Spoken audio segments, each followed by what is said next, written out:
আসসালামু আলাইকুম এভরিওয়ান, কেমন আছেন সবাই? আজকে আমি কি রান্না করলাম সেটা আপনাদের সাথে শেয়ার করব। আমি পটল দিয়ে আলু ভাজি করব এবং পেঁপে দিয়ে আলু দিয়ে ডিম রান্না করব। আমি মশলাটা কষিয়ে নিচ্ছি কড়াইতে অলরেডি, এবং আমি পেঁপে আর আলুটা একটু সিদ্ধ করে নিয়েছি যাতে একটু নরম হয়।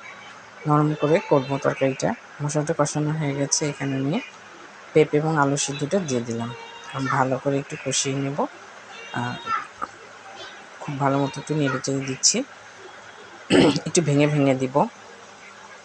এই যে আমার তরকারি কষানোটা হয়ে গেছে এবং পেঁপে আর আলুটা একটু নরম হয়েছে। এখন আমি পরিমাণ মতো পানি দিয়ে দিব, বেশি ঝোল করব না।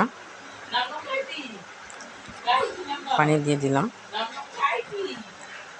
ভালো মতো নেড়ে দিচ্ছি। এই তরকারিটা গরমের মধ্যে খেতে খুব ভালো লাগে, তাই আমি প্রায় সময় পেঁপে দিই ডিম রান্না করি। আমি আজকে ডিমটা 2 ভাগ করে নিয়েছি, 2 ভাগ করে নিয়ে ভেজে নিচ্ছি। এটা খেতেও অনেকটা মজা লাগে। আমি এভাবে ডিমটা ভাজি করে নিচ্ছি। ডিমটা আমার প্রায় 2 পাশেই ভাজা হয়ে আসছে।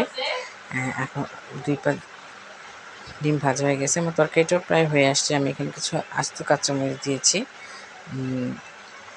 কুচি করে দেইনি। এখন আমি এটাতে ডিমগুলো দিয়ে দিব এবং একটু ধনেপাতা দিব। ডিম দিয়ে দিয়েছি, এখন ধনেপাতা দিয়ে দিলাম। আর এটা হয়ে গেলে আমি আলু আর পটল ভাজিটা করে নেব। আশা করছি আমার আজকের রেসিপিগুলো আপনাদের কাছে ভালো লাগবে। এই যে আমার পটল আর আলু ভাজিটা হয়ে আসছে, এটা একটু ভালো মতো করে নিচ্ছি। সবাই ভালো থাকবেন। আসসালামু আলাইকুম।